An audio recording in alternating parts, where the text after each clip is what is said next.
In just a second. Will be sophomore forward Mark Mitchell, sophomore guard Tyrese Proctor. We'll go right into questions for the student athletes. So just raise your hand. We have microphones on each end. We'll get a microphone to you. Please give your name and affiliation before asking your question. The Duke locker room is open during this time as well as during Coach Scheyer's time. So you can also get stuff done there. But if we have questions for Mark or Tyrese, just raise your hand. We'll get a microphone to you. We'll start on the other side of the room in row 1.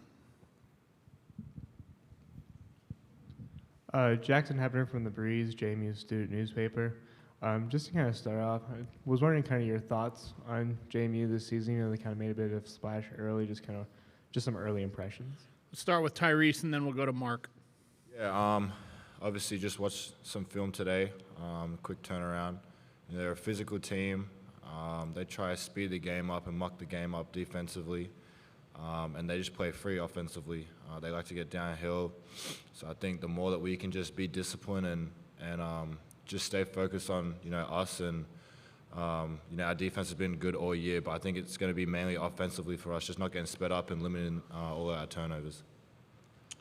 Yeah, obviously they've been a good team all season, obviously beating Michigan State at Michigan State to start the year. And, I mean, they were ranked for a while there at the beginning, so just that definitely been on our radar for a while. A really good team. Only have 3 losses, so that speaks to how good they are, so we can't underestimate anyone just because their conference or anything like that. We know they're a good team, and we're going to prepare hard for them.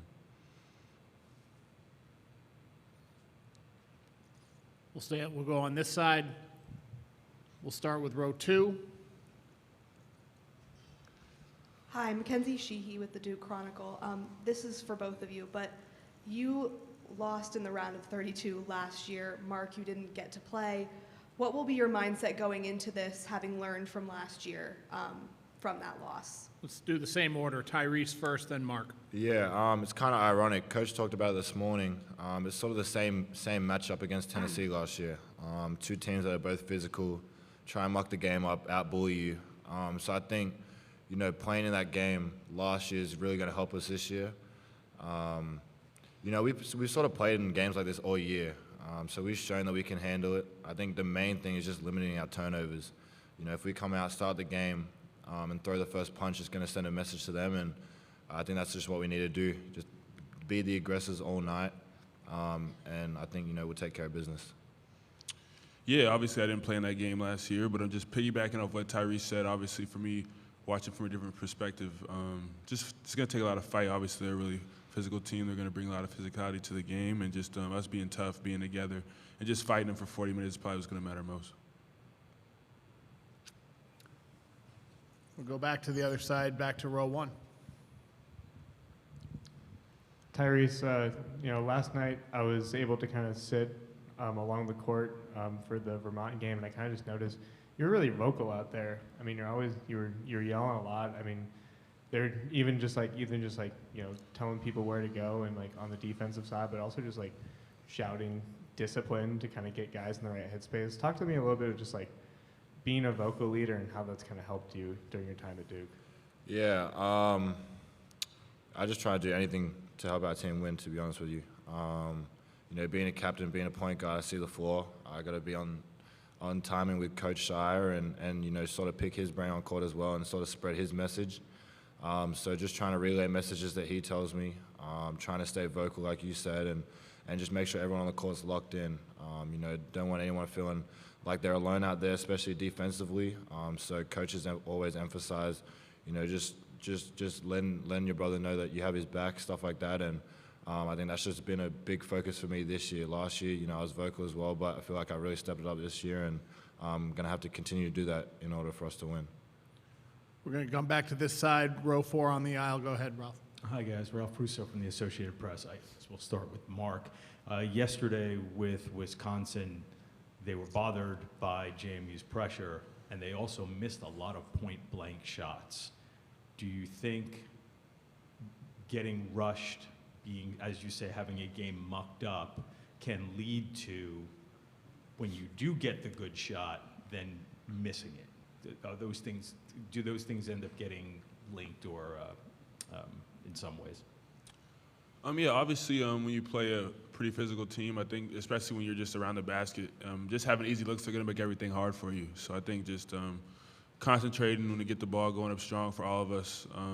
Yesterday, I think how we attacked the basket, having 29 free throws, just trying to replicate that, and just obviously us inside and just the guards attacking the basket at the same time, just us going up strong and just playing through physicality against a team like that. Do we have any more questions for the student athletes? We'll stay on this side in row 3 in the middle. Jamal Murphy, Bill Roden on Sports. To both guys, what's the mentality? Playing as a high seed against a lower seed. Even in the second round, you're doing the same thing. Obviously, you say you're not going to take them lightly, but even having to say that to yourself was kind of like a reminder. Is that something you talk about beforehand? Because obviously, when you play in those games, if the crowd can turn on you, do you almost treat it like a road game sometimes? Like, is there any discussion of that? Let's go Mark, and then we'll go Tyrese. Honestly, I haven't really thought about the seeding much. I just know they're a really good basketball team. Obviously, when you're in the course of the game, you can definitely feel the crowd shift at times. But I think us being here at Duke, we're used to that. We're rarely ever rooted for unless we're at home. We're at the Garden, honestly. So it's not anything new to us. We've been here before, and I think our experience is going to help us in those moments. Yeah, like Mark said, I feel like it's everyone versus Duke, especially on the road or at neutral sites. You got other games coming in, so UConn fans will probably be there. Northwestern fans will probably be there. So, it sort of felt like a little bit of a away game in that second half yesterday as well. And, doubt can't creep in. As soon as doubt creeps in, it could go sideways. So I feel like, we're all connected, we're all together, and that's just the main focus. We'll stay on that same side in row 5 in the back. Kate Rogerson from WTBD in Raleigh. For the both of you, you won yesterday by 17 points. Flip only scored 3 points. I know the stat sheet showed otherwise how he contributed, but as you reviewed the film and watched the tape, what does that say about this team that your top scorer didn't have his best night offensively, but you still won by such a big margin? Let's go Tyrese first, then Mark. I just feel like it shows how versatile we are. I sort of said it all year. We have 7, 8 guys that can do a lot of different things, and they decided to double flip early in the post, and we had a counter to that. I don't think it's smart to double flip in the post because he's one of the best passers in the country. But I think it just shows how versatile we are. Everyone can do everything, and I think when we're all connected on a string, it helps our team. Obviously we have a lot of firepower, and obviously, I don't think I'd put it as Flip didn't have a go. I think he was just playing with the game. They were doubling him in the post, and he gave us a lot of good open shots all around, and I think we just contributed off the double they were giving him, and just his passing is obviously good for us. So, yeah. I do see someone with a raised hand in the Zoom call, Dan Tortora, so I'm going to allow you to talk, and then you can ask your question, okay? So go ahead. Dan Tortora, wakeupcalldt.com. For the student athletes, just what you can say about the fact that the ACC has, not just this season, but it seems like in general, have had some disrespect from the committee and the amount of teams that have gotten in, and just overall hasn't always been given the respect these last few years. Duke has been able to bounce back from that and to show what you can do nationally. Just what you can say about representing not only Duke, but the ACC. We'll go Tyrese first, then Mark. I think it just shows how strong the conference is. I feel like there's many teams in ACC that could have made the tournament and would have hung with a lot of teams at the tournament.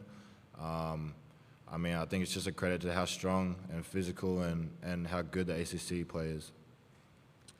Yeah, I think exactly what Tyree said. I think we have a lot of good teams in our conference. A lot of teams that get overlooked, but I think this time of year shows every year that ACC can stack up with the best of them. Any more questions for the student athletes? Okay, you guys are excused. We'll see you tomorrow. A reminder, the Duke locker room is open at this time. Right now, Coach Scheyer is scheduled to arrive at 3:30. This is now 3:21.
Okay. Correct. Yes.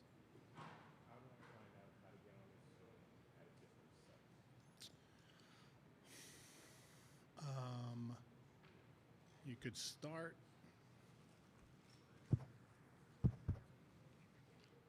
Turn me down. So.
Okay, we have Duke head coach Jon Scheyer up on the podium at this time. Start with an opening statement from Coach, and then we will open it up to questions. Once again, we have microphones at each end, so just raise your hand. We'll get a microphone to you, give name and affiliation before you ask your question. But Coach, if you want to start with an opening statement. Yeah, well, obviously it's good to be back and seeing you guys. It means we're playing another game, and proud of the effort last night. It's good to get that win, and you have to move on so quickly. And we know what a great challenge this will be against James Madison. They're a really good team. They have great depth, great toughness, and really just getting our guys familiar. We've been in this situation 3 other times this season where you play a game with 1 day of prep in between. And so for us, it's been the same focus, turning the page, and really excited for this opportunity. Anytime you get to play in a game to go to a Sweet 16, our guys are connected, fired up, and really ready to turn the page here. We'll start on this side on the aisle in row 4. This side.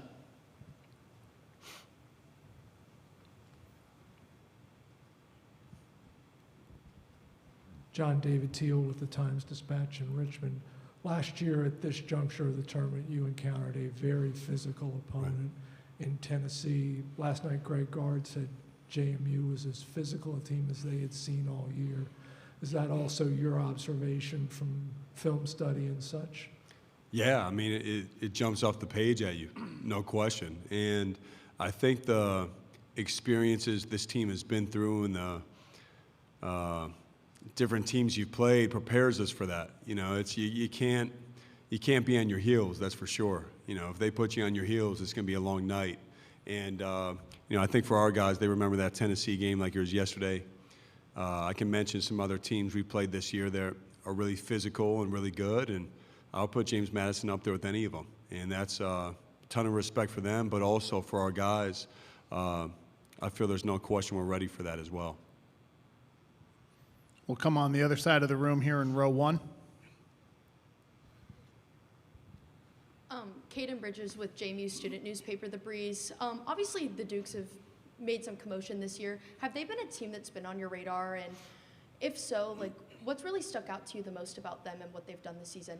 Well, you know, they've it's not when you're coaching, you have tunnel vision. At least I do. So you're not following everybody so closely. Although we played Michigan State right away, our third game of the year, and so you watch that game that James Madison played at Michigan State. So I remember watching and just being really impressed with what they did. And it jumps off the page. They have high major players. Their whole team. I mean, everybody that comes in the game. Their size, their skill level. Obviously, they're one of the most experienced teams in the country. And anytime you go through a season and you have 3 losses, that's really impressive. Like, that's the making of a special season. And so for these guys, we've known about them. I've known about them. Obviously, the last 24 hours, I've studied them a lot closer and have a much better feel. But the respect level, 100% is there at the highest level. We'll come back to this side of the room. We're in row 3 on the aisle, then we're going to go to row 5. Shane Butlin from the Daily News Record, Harrisonburg, Virginia. There you go. You coached against T.J. Bickerstaff when he was at BC, and Mike Scroggie on your staff. He's coached and won games against Mark Byington's JMU teams. Do those things help when you have such a quick turnaround and trying to get ready for a team in a tournament setting? Well, sure, anything helps. It is a quick turnaround, and the amazing thing with, I feel, the staff we've put together is the diversity of the different experiences guys have had. And for Scroggie being a head coach, especially in this CAA, Emmanuel coming from the SEC, or the Big 12, I should say, Jay from the SEC. Sometimes you'll run into opponents they've already scouted or they've known, so that helps. But they're a different team. I think, like Bickerstaff, he's a different player than he was at BC, and he was a really good player there too. But he's a different player. I think their team is different than how they've been. But certainly, any of that helps to get familiar in a quick turnaround, because it's hard. I'm so focused on Vermont, and that's it. And you have to have your staff ready for Wisconsin, for James Madison. You don't know what's going to happen, and our staff was fully prepared. We're going to stay on this side in row 5, and then we'll go back across. Go ahead, row 5. Hey, John, Steve Wiseman from the News and Observer. You guys held Vermont 25 points below their season scoring average last night. What's your assessment of the way you guys played defense last night, and is it replicable going forward? Well, I thought the defense was terrific for us, Steve. I mean, I thought the collective effort and focus was there. Are there some breakdowns and things you have to clean up? Sure, of course. But Vermont's a tough team to guard, the way they spread you, their movement. James Madison is no different. They do the same. They really spread you and put you in situations where you really have to talk off the ball and obviously on the ball. But I'm proud of the effort. You advance in this tournament not by your offense, you advance by your defense. And that's something over that 7-day stretch in between us playing, we put a lot of emphasis on, and our guys took that to heart. We'll go the other side. We're in row 4. John, Steve Serby, New York Post. How did Coach K, when you were a player and as a coach for him, handle and prevent complacency? Oh man, that's many different ways. Yeah. I could have a whole list of all the different things that he would do. And I think the brilliance of Coach K, what he's always done is he would never handle a situation. He wouldn't handle all situations the same, right? So, if he didn't feel like you were as into it as you should be, he may handle it differently for you versus somebody else. And that's the brilliance of him. The motivation behind every game, every team, every player. No one thing was the same. I think that's what made him so special. So we've tried to replicate and do ourselves. But Coach was the best of that. Just being able to push the right buttons at different times. So I can't give you an answer specifically because he would do all different things all the time. Staying on that same side, one row back. Nicole Auerbach, The Athletic. John, Duke's no stranger to being, the higher seed in a game against a mid-major that's, compelling and competitive, or the arena kind of roots against Duke, especially if UConn's going to be in the same session. How do you guys handle those types of environments or experiences, especially when you do have a team that just pulled off an upset, so you are, facing a team like that maybe no one's going to call them a Cinderella, but people are going to pull for?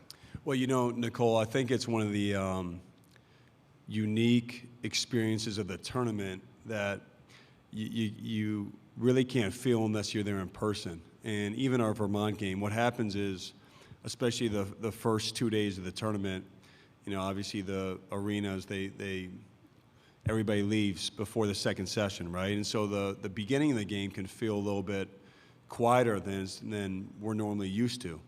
And all of a sudden, the team starts filling in for the second game, and you could feel it last night in the Vermont game, where all of a sudden, pretty sure we had 3 schools rooting against us, if not more. And for us, it's a blessing. Look, it is, and then at the end of the day, we go on the road, and it's a whiteout, it's a blackout, it's sellouts, and that's the responsibility you have wearing Duke across your chest, but it's also you'd rather play in those environments. And so you know it's probably going to be more like a road game tomorrow. I know our Duke fans are going to show up and be loud too, but that's part of the beauty of playing in the NCAA tournament. You get to play in a sold-out crowd where there's a lot of people that are there really want you to win. There's obviously going to be people that don't want you to win, and that's how it goes, and I think we're used to that.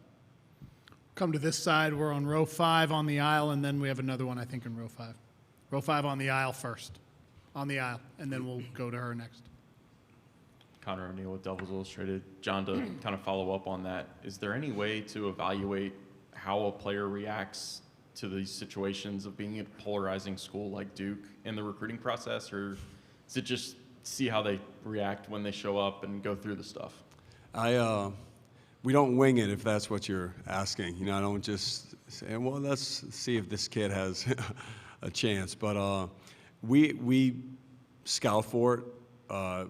We talk to their coaches, families, and I think you can tell, Connor, to be honest with you. You know, you watch at some of the biggest tournaments, and naturally the guys who have done the best here, they raise their level of competition and just their readiness in certain environments. And that's what we try to see them in those environments, the Peach Jams and,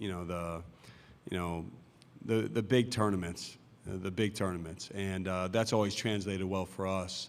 And it's important. It's as important as anything. We'll stay in that last row. Continue. Go ahead. Kate Rogerson, WTVD. Kind of following up on both of those questions. Coach, your team always plays with some sort of confidence and swagger, but this week it seems like they're really on a mission to prove everyone wrong. They feel like everyone's rooting against them more than usual. Why is that with this group? Why are they on a mission to prove everyone wrong? Well, I think, look, I hope these guys play for themselves, first and foremost, and they play for the people that have stuck with them and their families and all that. But you also, as a competitor, no matter what, you hear different things. And some of it, rightfully so, people have, when you're at Duke, whether you're the coach, whether you're a player, you put yourself in a position where you're critiqued. That comes with the territory. But also, you can use that to motivate you too. And our guys, the thing I've loved about coaching these guys for the first 2 years is they've never made excuses after any loss, after any setback, and they have always doubled down on what we've believed with where we need to go. And I think it's no different after that NC State loss, the week of practice, the week of prep. And I was really proud of just their mindset coming into the Vermont game. And, we're going to need to do that and more, tomorrow against James Madison. But I'm not surprised knowing the character of our team. And it's the reason I feel they're at Duke, end of the day. We're staying on this side in row 3. Go ahead. Jamal Murphy, Bill Roden Sports. Maybe this is the last follow-up to those last 3 questions. But as a coach, coming into your highest seed, lower seed, the crowd's going to be against you. Is that something you address with the team? Or do you say, hey, this is going to be like a road game, so be prepared? Is it something that you need? Is that something that you need to do? And then as a player, you were in the same situations at Duke. What was your thought process then? Yeah, it's I think no matter what, the first time you go through it, it can knock you back a little bit. And I experienced it in a hard way my freshman year against VCU. We're up in the second half, and then the momentum, and it's when it's one and done, it's part of what makes the tournament so special.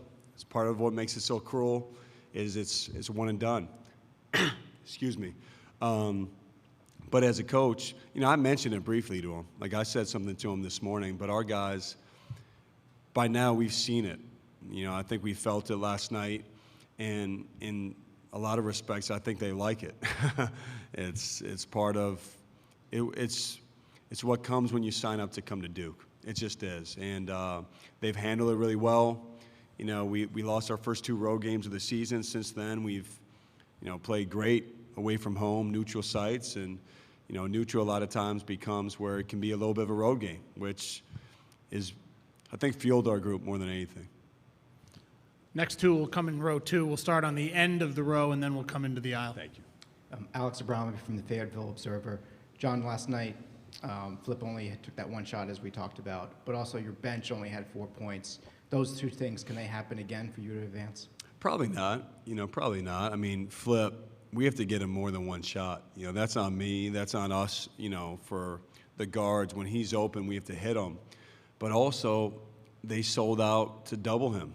And so credit to him for making the right play, and we got some wide open threes. And so that's one of the most, I think, one of the best parts of his game is his passing. Now, 1 shot, that's probably not good for us at the end of the day. He needs to take more than 1 shot, and I need to help him do that. And as far as the bench goes, they can make an impact without scoring. I thought Jalen Blakes and Sean, both those guys, Jalen and Sean brought an energy, a toughness. Ryan and TJ have to be ready. Like, we need everybody in this. And so scoring would be a bonus, but really what they bring to the table is more than just scoring. And the fact that we have, those 5 starters, they all can score. They all can go off for 20 points on a given night. They all can score in double figures. But Flip is probably, we need to get him more than 1 shot. It's probably going to be a good thing for us. We're going to stay on that same row or at the other end of the row on the aisle. Coach Mackenzie Sheehy with the Duke Chronicle. Is there a particular opponent this year, specifically within the ACC, that you feel like has prepared you to play JMU? Probably not one specific team. They're unique with how they play and who they are. But I think they're a combination of some teams. NC State pressures you really well. Carolina's defense is physical and really good. Excuse me. Virginia's Clemson, they play, physical and really tough defense. So I would say a combination of those teams. We'll go back to row 4, and then we'll come back across. Go ahead, David. John, how familiar are you with Jalen Carey, given the family connections? Well, Jalen, he came on the visit with Vernon, and, he didn't say a whole lot at the time and, was younger, but obviously the Carey family, they're a great family and great people, and really happy for Jalen, how he's developed. He's just gotten better and better. I've watched him play in EYBL and growing up, and you could tell he always worked at it. His skill level just always got better. He's done a great job there. It's been a great fit for him, it seems like. Yeah, I remember seeing Jalen watch Vernon play in high school, the official visit. He'd always be shooting in the gym. It just seemed like he always loved it. And, happy for him with all the success that he's had. Going to the other side of the room, we're in row 1. Go ahead. Jackson Hebner from The Breeze. Talking to a lot of people from JMU about this matchup, it kind of feels like, for those of us who are unfamiliar with Duke, the myth has exceeded reality. So just, from your perspective, as someone who kind of knows the program probably more than anybody, what is something about Duke that those of us who are outside of Duke don't know or understand? Yeah, that's going to end with the toughest question. That's, I think the biggest thing about playing at Duke is it can feel like it's, look, it's amazing playing here. Like it's a privilege. You get to, play in front of a lot of people, and you're playing on a big stage, and people care, no matter what, wherever you are. But it's also, to me, the hardest place to play, because you get everybody's best shot. You're really scrutinized when it doesn't go as well. You compete like crazy in practice against other guys that are really, really good players.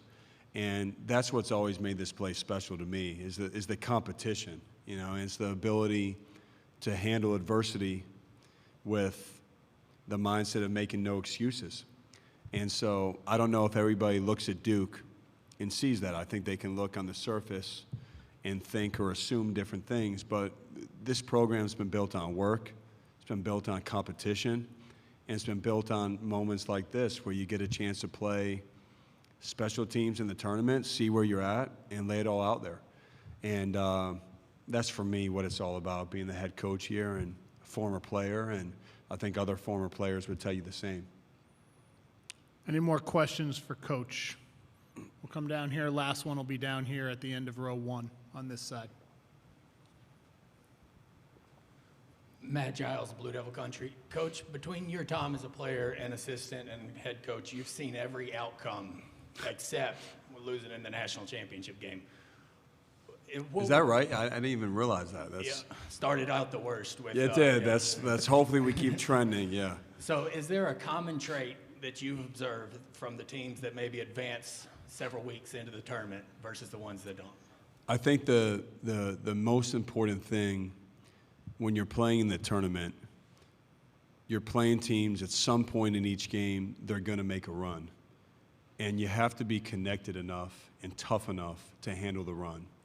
And, you know, if you look at the Vermont game, they cut it to 2 a couple times.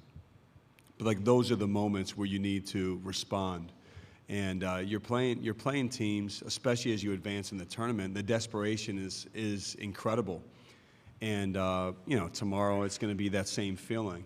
And so you have to respond to runs, and you have to have the mental toughness to handle those moments. And I can go through each season, whether it's, if you want to bring up the worst ones early or if you want to bring up the best ones at different moments, where 2010 you're playing Baylor in the Elite Eight and you're down 4 with a few minutes to go. You have to respond. National championship in 2015, you're down 9 to Wisconsin, second half, you have to respond. And I can go down the list, but to me, that's the difference. It's the mental toughness to handle those moments. Coach, we appreciate you taking the time. Thank you all. We'll see you tomorrow. Thanks. Sounds good.